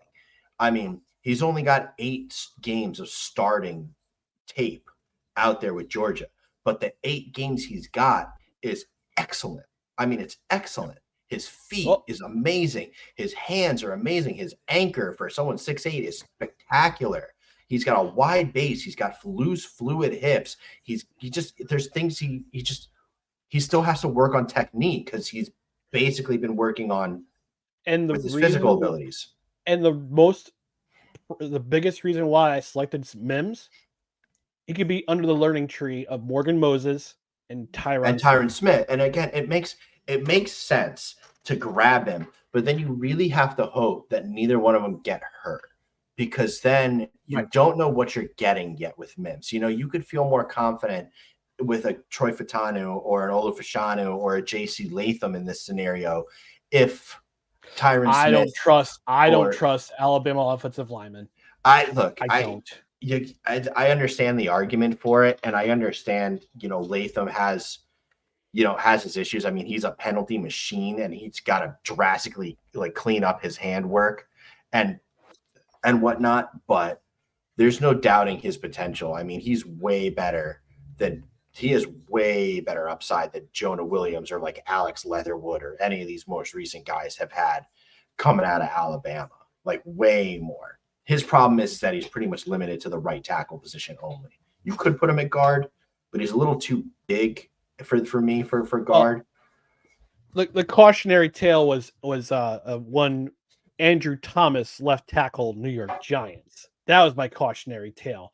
Not exactly endearing himself to the community on Giants social media when he went off after a bad game last year. But at the same time, he's also turned into one of the best left tackles in the NFL. So it's he had a horrible rookie year. Right. He had a horrible rookie year, and now he elevated his game to be one of the best in the NFL. I mean, he's right there. His ability is right there. I'm sorry, not Andrew Thomas. Evan Neal, I'm thinking. Yeah, Evan Neal is terrible. Evan Neal's terrible. That's what I was thinking. Not Andrew Thomas. Yeah. My fault. My fault. I meant Evan Neal. Yeah, Evan Neal is terrible. No. I didn't want Evan Neal a couple years ago when the draft was coming out. I was much higher on Ike Ekwonu than I was Evan Neal. Yes, I was much higher on Ike Ekwonu, but he hasn't worked out. I mean, so. All right. So pick 51, and I know you've said before that you are averse to picking a quarterback before round 4. Oh God, you took a second round quarterback? I did. Oh, I don't like it already. It doesn't even matter what name you drop. I don't like it. Fine, I'll drop it anyway. I got to take him Bo Nix. Oh, that's horrible. He fell to 51. Oh, that's horrible. Oh, huh? Oh, kid! I hear kitty. Oh, it's a little kitty. He's only 4 weeks old. We just found him in our backyard on Sunday. No. On Sunday. So this is Blue. Oh, he's awake. We have to keep him in the tub in the bathroom for now to keep him separated from our other cat. Just a place for him to sleep and go potty while he gets used to it. But he's awake right now, so you can come hang with Daddy. Little guy.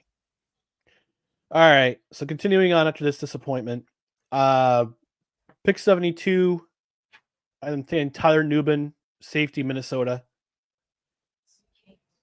And then pick 111, Marshawn Lloyd, running back, USC. Pick 119, Curtis Jacobs again. I have Curtis Jacobs in all of my 5 scenarios. You're high on Curtis Jacobs. I'm a Penn State fan. I love linebacker. The best linebackers usually come out of Penn State. That's what I say. 134, they pick up Satoa Lamea from Utah, interior offensive lineman, just for depth purposes. 185, I'm thinking DeAndre Prince from Ole Miss, corner. I like Prince. And Mr. Irrelevant in this situation is Fabian Lovett Sr., defensive tackle, Florida State. Bo Nix killed it. I know. Did you have a wide receiver in there at all? I'm trying to think of my memory banks. If they had a wide receiver available, I couldn't think of one. I was just sort of looking at quarterback because if they're looking for a quarterback, I wanted to pick somebody who from a Power 5 school. I can't take any more of these reaches that Joe Douglas had with James Morgan out of Florida International, Yeah. And Zach Wilson at BYU at the time was an independent. So I need him to get a guy who you can plug in, you can develop him, but a guy who's played in a big program in front of a big crowd, big situations. Bo Nix did it at Auburn and then Oregon, and then Spencer Rattler. To be fair, Bo Nix is pretty awful at Auburn. He was awful at Auburn, but he revived himself at Oregon. Much better. He was much better at Oregon, but he's such an older prospect that still comes with so many questions. I don't want it. I don't want it. I mean, okay. I don't see him translating in the NFL to anything more than a career backup. I just don't see it.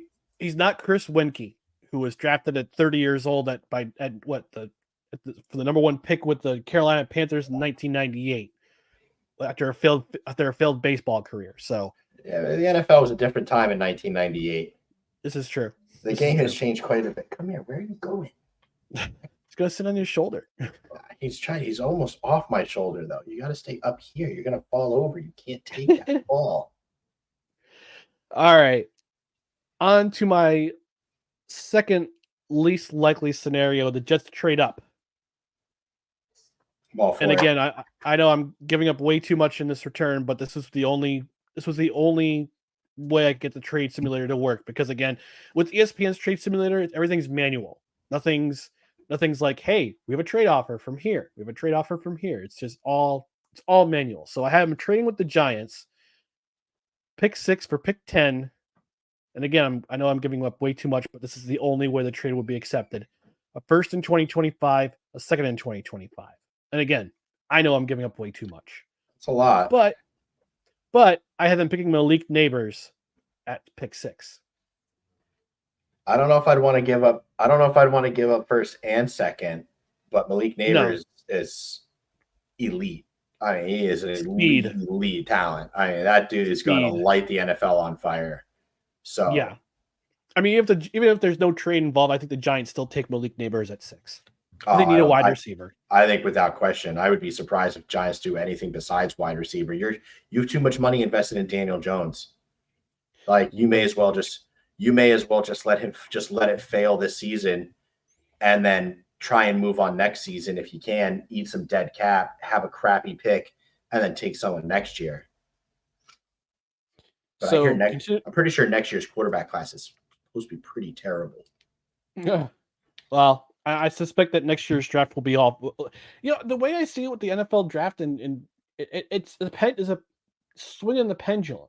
Either it's feast or famine with certain positions. Like quarterback this year, it's going to be loaded. They're going to have at least 4 quarterbacks. I think they'll have 4 quarterbacks go in the first 10 picks, and it's going to be all offense. It's wide receiver, quarterback, offensive tackle.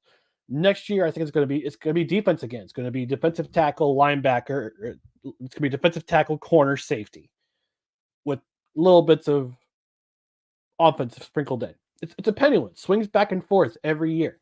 Yeah, it's the way the NFL draft is. It's all based on position too.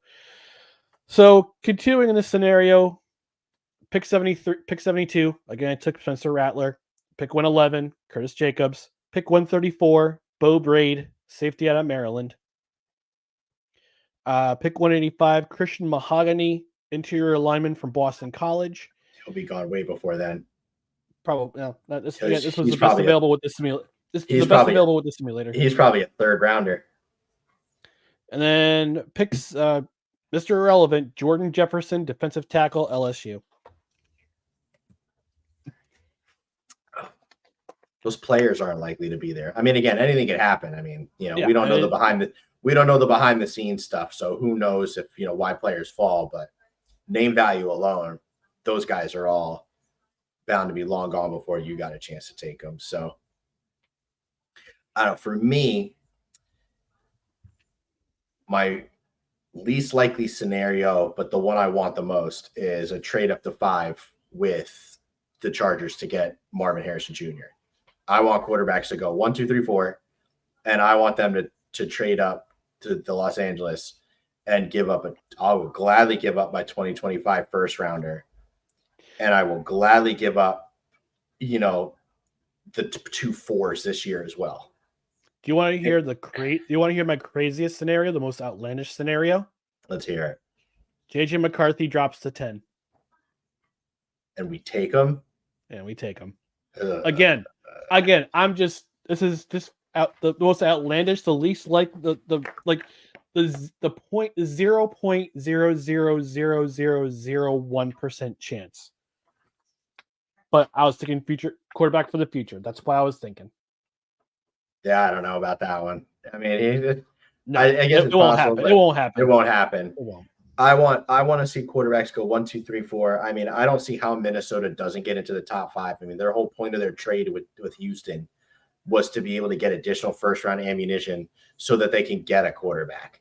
It seems very likely New England is going to take a quarterback. Yep. Washington, Chicago. Quarterbacks should go 1, 2, 3, and then the drop-off from J.J. McCarthy to Penix and Nix is pretty severe. So you're gonna have to pay. You're gonna have to pay for the desperation to get what most believe is that last of that. I won't necessarily put JJ McCarthy in tier 1. I'd probably put him more in like a tier 2. Me personally, I'm not a fan of Jaden Daniels either. I don't think Jaden Daniels is going to be all that good. No, because a lot of these, I mean, Drake May, I can see being good because he's multiple years starting at USC or not USC, North Carolina, UNC. Caleb Williams won a Heisman, I think he dropped off a little this last season. Daniels, I don't know enough about him. I know he lit it up at LSU for a season, but again, it's a one season guy.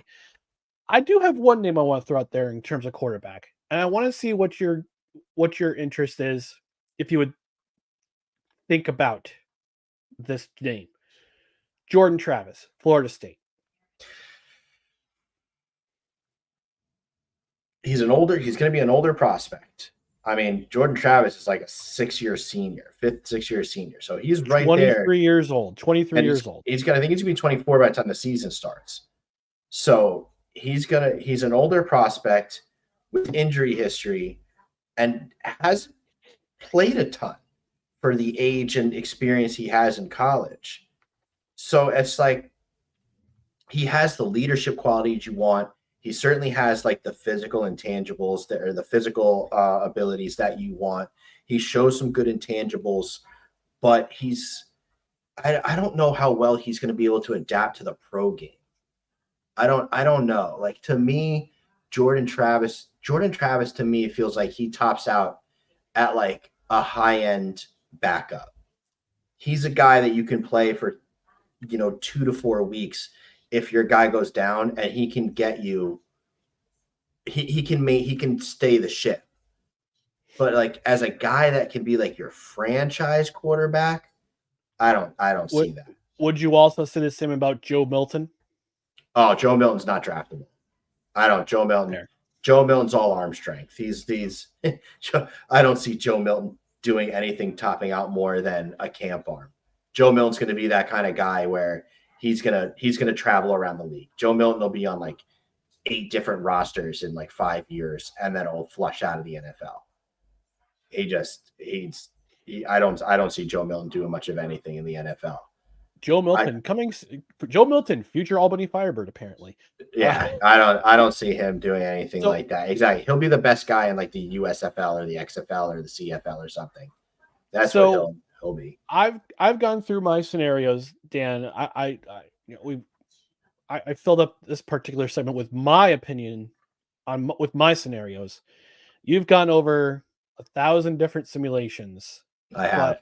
I want to hear what you think the Jets will do at 10, whether they're going to stay where they are, or they're going to trade up or trade down. What say you? It's hard to predict because you honestly don't know yet how the top half of the draft is going to play out. If the top 5 play out like I think they are, I think very, very much Joe Douglas is going to want Marvin Harrison Jr.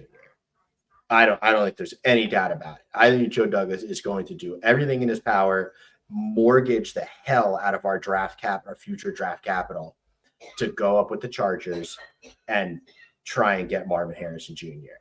I really do. And I would, to be honest with you, I'd be all for it. I mean, a guy like Marvin Harrison Jr., to me has Calvin Johnson-like upside.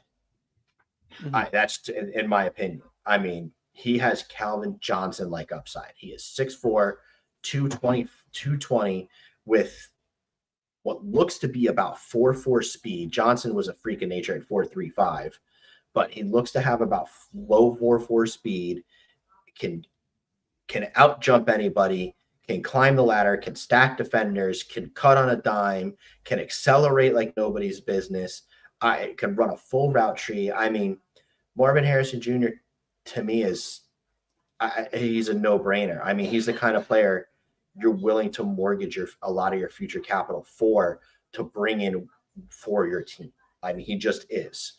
So again, I do expect that ultimately at the end of the day, quarterback's going to go 1, 2, 3, 4.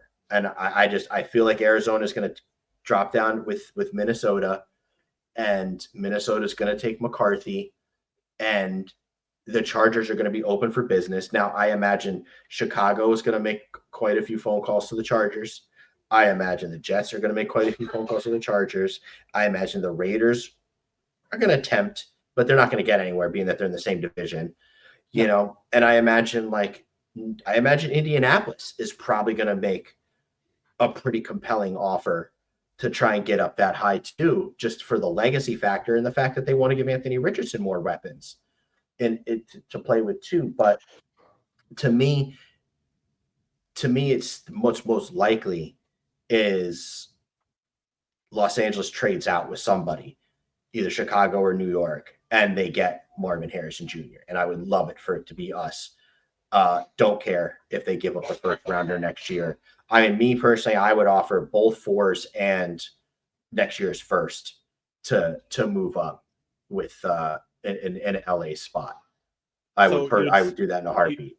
You would swap pick 5 for pick 10 and 2 4s. I would give him 10, 111, 134 in next year's first all day. And I don't need anything more in return. You don't have to give me back a 2025 6. You don't have to give me back a 7th this year. None of it. Just give me 5. So I thought I saw something from a friend of the show, Bo Brack, about the Cardinals possibly shopping around 2 at 4. And their GM, that's what I mean. They want capital because they're stuck with Kyler Murray on his contract for I think at least another 2 seasons. So you may as well just try and build around him and see if you can get him to be worth the money you've already paid him. And while Marvin Harrison Jr. would do a lot for Arizona has a pretty terrible roster in a lot of different places. So he's not going to move the needle enough like he would on a team like the Jets to where it would really elevate the ceiling of this year's team. Certainly elevate the floor. Kyler Murray doesn't have an out until 2028. There's not an out from 2028. There's no out until 2028.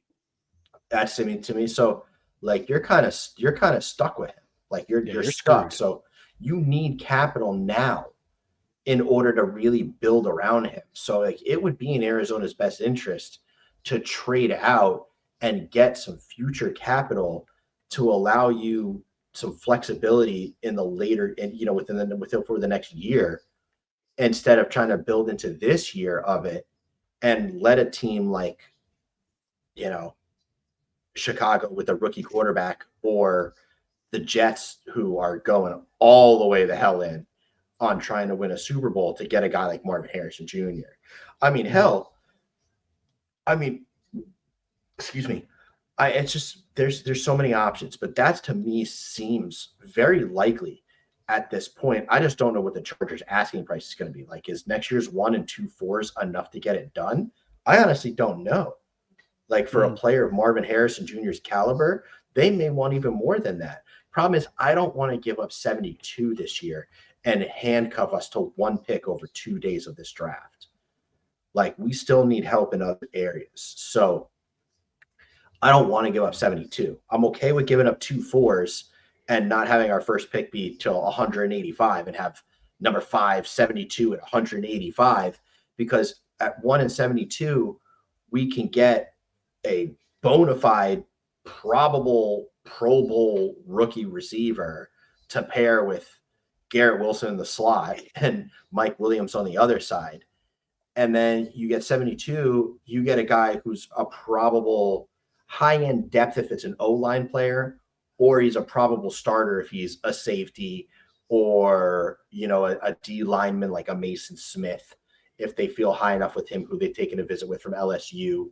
You know, it's somebody that'll play some meaningful snaps at that spot. So, you know, or they could take a guy like Kieran Amagachi from Yale, who's got an incredible RAS score and 99% length. Dude's got like 30, like I think almost 38-inch arms. He's got like literal vines for arms. So, you know, you could take him with his positional flexibility. He could play tackle or guard.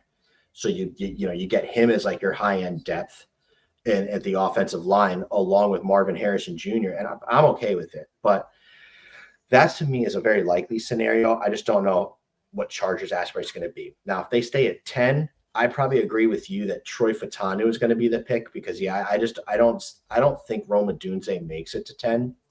No, he doesn't. In my scenario, no, I don't think Roma Dunze makes it to 10. I really think that Chicago's going to want to bring in a third wide receiver to pair with Keenan Allen and DJ Moore and give Caleb Williams like an incredible weapons core to work with on his rookie contract. You know, they still got Cole Kmet as their tight end. You know, yeah. Keenan Allen could teach Roma Dunze anything you want to know about, you know, separation and getting open, which is the biggest knack on Odunze's game. So yeah, I just don't think he gets there. So I guess again, the Jets could get Bowers. We've already gone over Bowers earlier in the pod.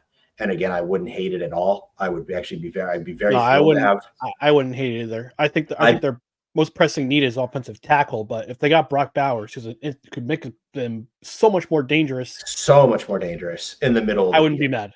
No, not in the slightest. So I would be very okay with Brock Bowers. Look at that kid. You see that? Hey, buddy, look. But yeah, I would be very okay. Tylon just turned 12 the other day. Wow. Yeah. Goodness. This little guy's only 4 or 5 weeks old. We're debating whether or not to get another cat, because we think he's lonely, but the cat, we weren't looking. My wife heard it in our backyard and went to go see him, and he was stuck in our backyard neighbors on top of some things, and he was covered in fleas, and she was like, I can't leave him. So you can't. So the cat distribution system struck us. We weren't looking. We were perfectly happy as a 1-cat household, and now we got 2. And my other cat does not like other cats, so that's going to be an adjustment. Yep. Back to this. To me, at 10, the most likely scenario is either Bowers or Fatanu. I think, me personally, I think a lot of Bowers I think Joe Douglas is putting Bowers up as a smoke screen a little bit. So I think he'd actually lean more Fatanu, because it's not like Fatanu, if they draft Fatanu, he's not going to start. Fatanu has all the talent in the world to beat John Simpson or Morgan Moses. And neither one of them are making so much money to where you got to keep them on the field. They very much can just become your top backup if that's the case. So I don't see that. It's again, it would just be competition to raise everybody's floor on the offensive line. And I imagine Fatano probably can beat John Simpson at the left guard spot if that's ultimately where they want to put him. So that's most likely to me. Barring any kind of a trade down scenario, we don't have a second. My ideal 3rd round pick would be a wide receiver at that point, somebody like Malachi Corley, or pray to God he somehow falls, but I just don't think he would. But Ricky Pearsall from Florida is very much my guy to play the slot if they take someone like Troy Fatanu or Talisi Fuaga at 10. I would love to get Ricky Pearsall to come play the slot at that point. Roman Wilson would be a good spot. I have to, if we don't go wide receiver in the first round, we have to do it in the third. Like, to me, there's no other position that matters. It doesn't make any difference to me, like, who else is on the board at that point. I don't care if Michael Penix or Bo Nix are still on the board at 72. I'm not taking them. I'm taking a wide receiver. Like, you need somebody to come in there and really improve the depth and round out the three wide set, because Xavier Gibson's fun, but he's not going to scare anybody from the slot. You need somebody that's a more dynamic weapon. So I've got a list of players who the Jets have met with, whether it be at the Combine, the Senior Bowl, or just off chance that this is who they've met with. So they've met with Micah Abraham from Marshall, cornerback, Joe Alt from Notre Dame, offensive tackle, Brock Bowers, Jaden Daniels, Troy Fatanu, Braden Fiske from defensive tackle from Florida State, Anthony Goodlow, defensive end from Oklahoma State, Jaden Hicks, safety, Washington State, Michael, I think it's pronounced Hires or Hears, quarterback from Samford, Javante Jean-Baptiste, defensive end, Notre Dame, Mohamed Kamara, defensive end, Colorado State, J.C. Latham, Drake May, Braden McGregor, defensive end, Michigan, Max Melton, cornerback, Rutgers, Jordan Morgan, offensive tackle, Arizona, Malik Neighbors, Bo Nix, Robodunze, TJ Palmer, wide receiver, UAB, Patrick Paul, offensive tackle, Houston, Michael Pratt, Brendan Rice, wide receiver, USC, Chop Robinson, Penn State, outside linebacker, Justin Rogers, defensive tackle, Auburn. That's a virtual. Roger Rosengarten, they met him on Washington's Pro Day, offensive tackle. Anaya Smith, wide receiver, Texas A&M. Mason Smith, defensive tackle, LSU. Jordan Travis, Devontae Walker, wide receiver, North Carolina. And Roman Wilson, wide receiver, Michigan. Some of these were virtual. Some of these were combine. Some of these were Devontae Senior Bowl. Devontae Walker would be another great pick. I mean, that dude is speed. I mean, that dude is a deep threat waiting to happen and would be a great compliment on the outside to put Garrett Wilson in the slot and could eventually develop here. I mean, he's kind of his whole draft process has been crazy because he had a bad Senior Bowl, but because the quarterbacks were so bad at the Senior Bowl, like no one of the wide receivers or skill position players looked good. So like he had a few drops, but I mean, like a lot of the balls like weren't thrown very well. So how much was Tez Walker's hands, and how much was it like the quarterbacks really just being quite terrible at the Senior Bowl? Like he would be another one where I would be very happy if they grabbed him, if they thought he was the best of the best at 72, if he was still there as well. I mean, there's a good chance Devontae Walker can go as high as the 40s. So if someone falls in love with the speed. Right. So, like, to me, like, I don't know. The only other acceptable position I would take in the third round is safety. If a guy like Cole Bishop is there or Jaden Hicks from Washington State, to me, I believe is worth 72. A lot of people are kind of between he's kind of between like the second and fourth round right now. So to me, 72 seems like a pretty good spot for him. But if you get into the fourth round, then that's where you want to start filling out some depth here. I would double up on receiver. And, if I got a guy that was an out, like if I got Roma Dunze, say, for instance, who's an outside guy in round 1, I would absolutely double up in round 4 with a guy like Malik Washington from Virginia or Jacob Cowing from Arizona, who are slot guys that are deadly route runners and can very much challenge Xavier Gibson and probably beat him out for that slot spot. And then you take a defensive tackle, then you take a good defensive tackle somewhere for depth. You take a guy like Jordan Jefferson at the end of round 4, or Tyler Davis from Clemson, and then 185. Again, then now you're getting into just depth at different positions. It doesn't really matter. But there's 4 guys on this list. This is from walterfootball.com. So with these names, they've listed either virtual meeting, top 30 prospect, or combine. 4 names they met on the combine, their pro day, the combine or their pro day, and they're the top 30 prospect. Joe Alt, Troy Fatanu, Jaden Hicks, and Malik Neighbors. They met Neighbors at Neighbors at his pro day and Fatanu at his pro day, and Joe Alt and Jaden Hicks. They met at the combine. They talked at the combine, and those are the top 30. They're top 30 prospects. Yeah, I mean, dude, Jaden Hicks has a lot of people. The safeties this year are so all over the place. Like Cam Kinchins and Tyler Newman were highly considered the top 2 safeties, and both of them tested terrible. So it's like they've started dropping. And then guys like Cole Bishop and Malik Mustafa and Jaden Hicks and Bo Braid and Kalen Bullock have all started to rise up to where it's like now it can kind of go either way. Like last year, Tyler Newman was the best safety of them all. But then I think he tested out to like only like a 2-point-something RAS score. Like that's going to drop you. That should drop you into day 3 if you're a safety, because you show something on film, but you don't really know if you could back it up in the NFL where the speed is, in the game is way different. So Jaden Hicks I like Jaden Hicks as a prospect. I mean, I really do. I think Jaden Hicks he's big, he's fast, he can get sideline to sideline, he's instinctive, he can get down in the box, he can stay, double safety high, he can hit. He's one of those.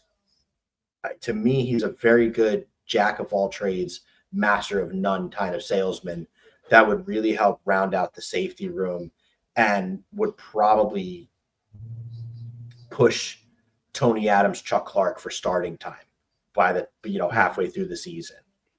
Right. depending on how it's going. I imagine he would probably start pushing by week 7 or 8 to get a hell of a lot more playing time and push Ashton into that safety 4 spot. Strictly special team gunner kind of a guy. So I like him a lot. I just, I don't know. I mean, I think obviously I want Marvin Harrison Jr. more than anybody else in this draft.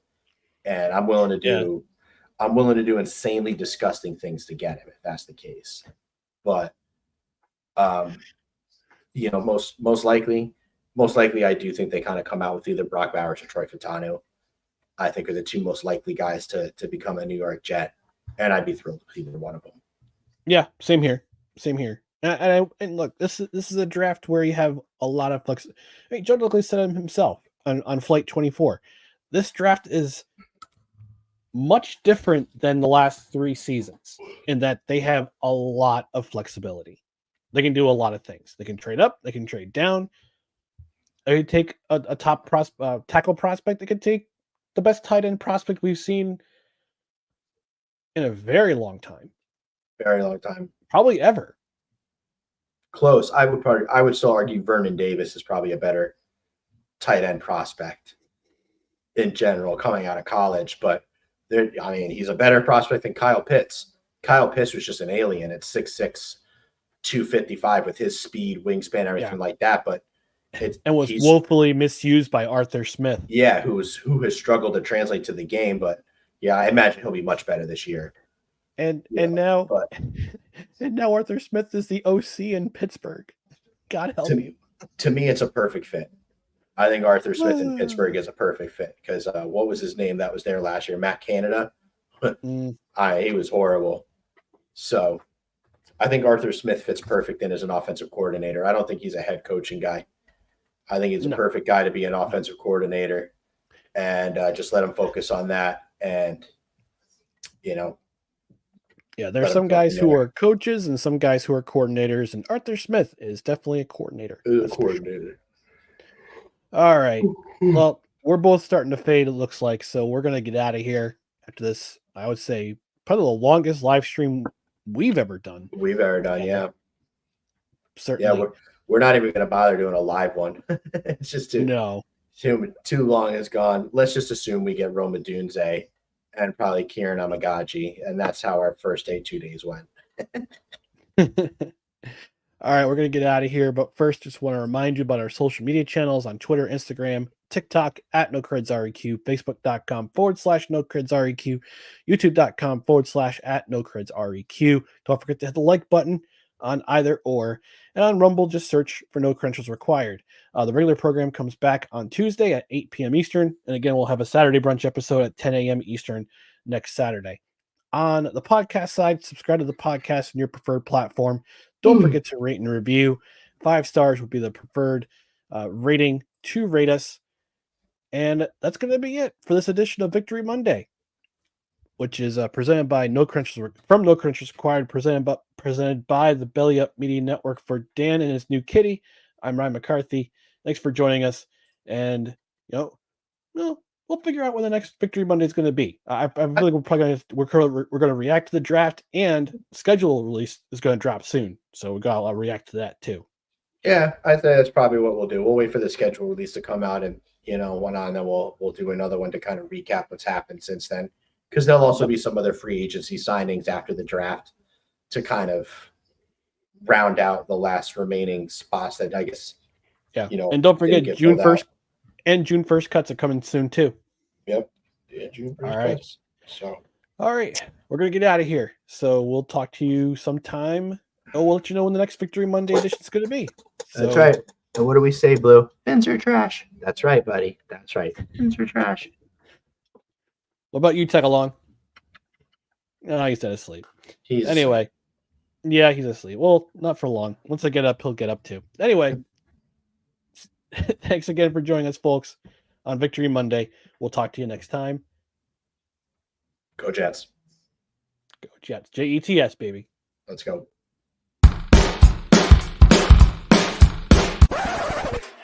Victory Monday!